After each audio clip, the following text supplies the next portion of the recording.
Welcome to ProFit Outdoor Kitchens. In this video, we'll guide you through installing a seam connector for ProFit kitchens, longer than 8 feet.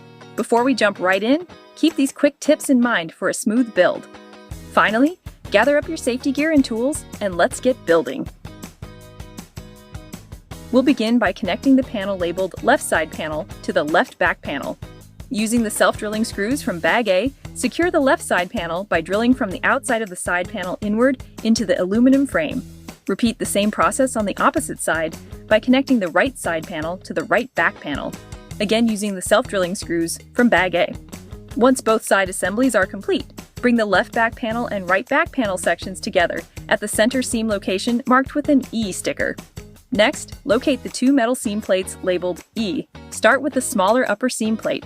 Position it horizontally across the center joint on the inside of the upper frame.